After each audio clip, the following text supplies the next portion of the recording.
Mengapa seleksi ini dibuka? Seleksi P3K ini dibuka karena berdasarkan data pokok pendidikan Dapodik, Kemendikbud mengestimasi kebutuhan guru di sekolah negeri kita itu mencapai sekitar 1 juta guru. Ini di luar PNS yang saat ini mengajar. Jadi yang pertama adalah dari kebutuhan kita. Tetapi juga pembukaan seleksi ini adalah upaya untuk menyediakan kesempatan yang adil.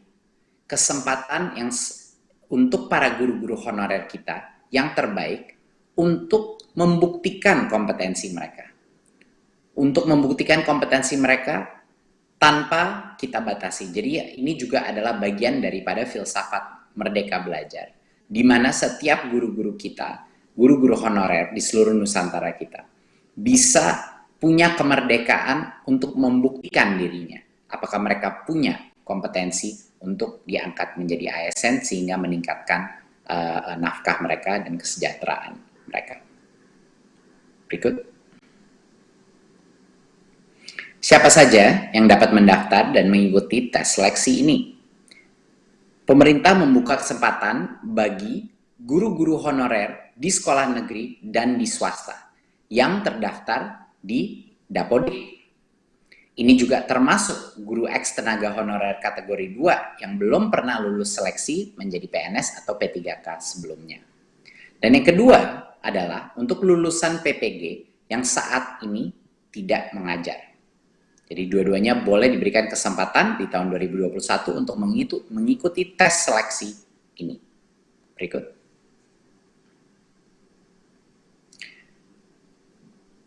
Salah satu hal yang terpenting untuk kebijakan ini adalah agar semua pemerintah daerah, rekan-rekan kita di dunia pendidikan, dan juga media untuk memperjelas apa yang dilakukan di tahun 2021.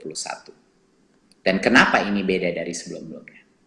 Jadi yang pertama harus ditekankan bahwa ini adalah seleksi massal yang akan dilakukan secara online di tahun 2021. Pemerintah telah mempersiapkan bagi yang lolos seleksi tersebut akan dijamin akan menjadikan P3K dan akan penganggarannya sudah disiapkan. Tetapi masih harus lolos seleksi. Jadi salah satu pesan yang terpenting bagi teman-teman media juga dalam pengumuman ini dipastikan bahwa ini adalah seleksi di tahun 2021. Jadinya apa yang membuat seleksi ini berbeda dari sebelum-sebelumnya? Dulu formasi guru P3K itu terbatas dan ada kuota-kuotanya, jadi banyak sekali guru-guru honorer kita harus menunggu dan mengantri untuk bisa membuktikannya. Di tahun 2021 ini akan berubah. Semua guru honorer dan lulusan PPG bisa mendaftar dan mengikuti tes seleksi tersebut. Dan semua yang lulus seleksi akan dijamin menjadi guru P3K hingga batas sampai dengan 1 juta guru. Nah, berarti ini yang sangat penting. Walaupun kami sudah membuka formasi sebesar dengan 1 juta guru, yang akan menjadi P3K adalah yang lulus seleksi. Jadi kalau yang lulus seleksi cuma sebagian dari itu, itulah yang di tahun 2021 akan menjadi guru P3K. Nah, agar pemerintah bisa mencapai target ini, pemerintah pusat mengundang pemerintah daerah untuk mengajukan formasi sebanyak mungkin sesuai dengan kebutuhannya. Nah, ini sangat penting karena pada saat ini masih banyak sekali formasi yang kita dapatkan itu baru sekitar 200.000. Padahal kita mengetahui bahwa kebutuhan guru ASN kita jauh lebih besar dari itu, sampai dengan 1 juta. Jadinya masih ada gap, masih ada yang harus kita tutupi, perbedaan antara formasi yang sudah diterima sama jumlah yang seharusnya ada. Jadi kami mohon semua pemerintah daerah untuk mengajukan formasi sebanyak-banyak mungkin sesuai dengan kebutuhannya, ya. Karena kalau lolos tes P3K ini, anggarannya akan dijamin oleh pemerintah pusat, akan sudah disiapkan, tidak perlu khawatir. Jadi ini perbedaannya dari yang dulu. Dulu formasi itu terbatas, di tahun 2021 semuanya akan bisa mengikuti tes online tersebut dan bisa membuktikan kelayakannya. Yang kedua, sebelumnya setiap pendaftar itu diberikan kesempatan mengikuti ujian seleksi rata-rata sebanyak 1 kali per tahun untuk mengikuti itu. Bedanya di tahun 2021, setiap pendaftar ini diberikan kesempatan beberapa kali. Jadi kalau dia gagal pada kesempatan yang pertama, dia dapat belajar lagi, belajar ulang, dan mengulang ujian hingga 2 kali. Ya, 2 kali lagi. Jadi total itu bisa mengambil 3 kali tes tersebut. Dan ini bisa di tahun yang sama, di tahun 2021, ataupun di tahun berikutnya, karena ini akan menjadi suatu program yang berkesinambungan. Ketiga, sebelumnya tidak ada materi persiapan untuk para pendaftar. Kemendikbud ingin memastikan bahwa guru-guru honorer kita mendapatkan kesempatan yang adil, bahwa mereka bisa mendapatkan materi pembelajaran secara daring untuk semuanya, untuk membantu pendaftar mempersiapkan diri sebelum ujian seleksi. Jadi kita akan pastikan bahwa akan ada berbagai macam pelatihan online yang bisa dilakukan secara mandiri oleh para guru-guru honorer untuk mempersiapkan diri untuk ujian seleksi ini. Karena standar ujian seleksi ini akan ditentukan dengan standar dengan kualitas yang baik. Ya, itu adalah suatu hal yang sangat penting untuk memastikan kualitas mutu pembelajaran anak-anak kita itu masih terjaga. Keempat, sebelumnya, pemerintah daerah yang harus menyiapkan anggaran gaji peserta yang lulus seleksi guru P3K.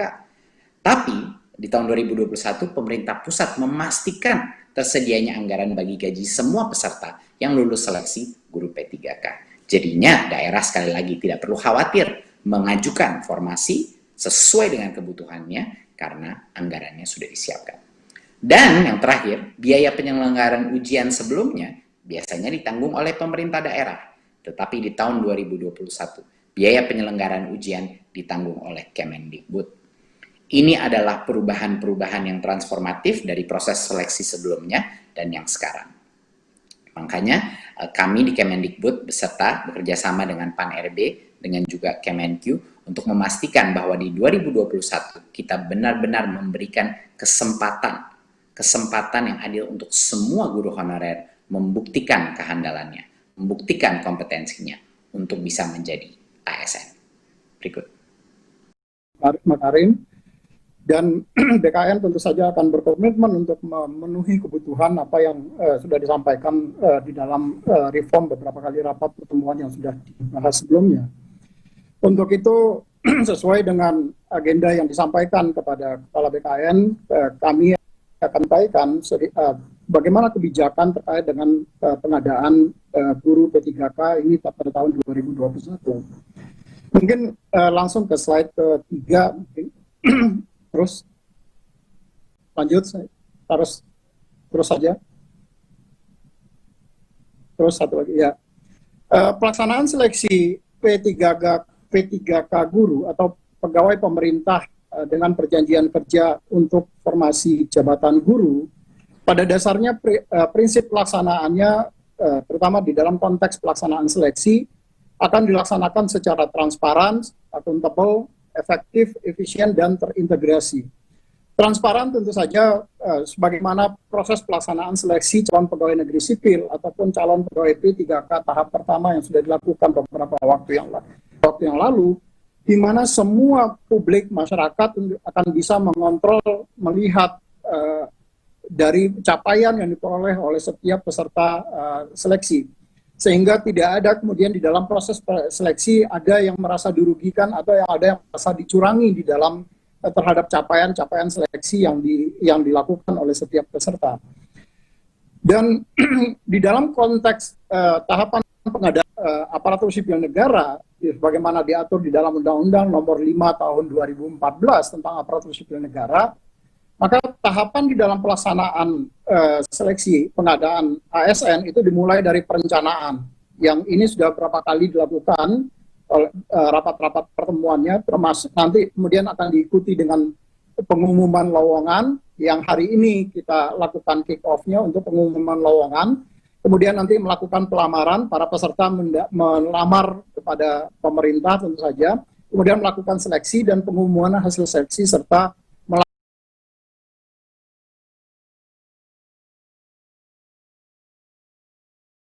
pelaksanaan guru P3K pegawai pemerintah dengan perjanjian kerja. Kalau kita berbicara perjanjian, maka tentu akan ada kapan rentang waktu perjanjian kerja itu. Undang-Undang Nomor 5 Tahun 2014 ataupun PP 49 Tahun 2017 tentang manajemen P3K di situ sudah mengatur bahwa perjanjian kontrak dengan pegawai P3K itu paling singkat dilakukan 1 tahun dan dipanjang sesuai dengan pencapaian kinerja dari setiap pegawai P3K tadi. Termasuk juga nanti kesesuaian dari kompetensi. Jadi kalau kompetensinya ternyata tidak pas di bidang itu, maka tentu saja kontrak P3K-nya bisa diputus dan yang bersangkutan kemudian bisa mengikuti kontrak dengan jabatan yang lain, yang berbeda. Kemudian tentu tapi setelah melaksanakan seleksi. Kemudian ada berdasarkan atas kebutuhan instansi. Jadi kenapa ANJAP, ABK, analisa jabatan dan analisa beban kerja dari setiap ASN, baik itu CPNS ataupun calon pegawai P3K, itu harus disusun berdasarkan analisa jabatan dan analisa beban kerja. Kemudian yang terakhir adalah kontrak itu dapat diperpanjang setelah mendapat persetujuan dari PPK, pejabat pejabat pembina kepegawaian, yang dalam hal ini adalah Bapak Ibu Gubernur, Bapak Ibu Bupati, dan Bapak Ibu Wali Kota. Nah, dalam konteks peraturan perundang-undangan juga diatur apa sih yang kemudian bisa menyebabkan perjanjian kerja itu bisa dihentikan. Yang pertama, dia bisa dihentikan secara hormat. Kalau misalnya jangka waktu perjanjiannya sudah berakhir. Misalnya kalau dia sudah memasuki batas usia yang dipersyaratkan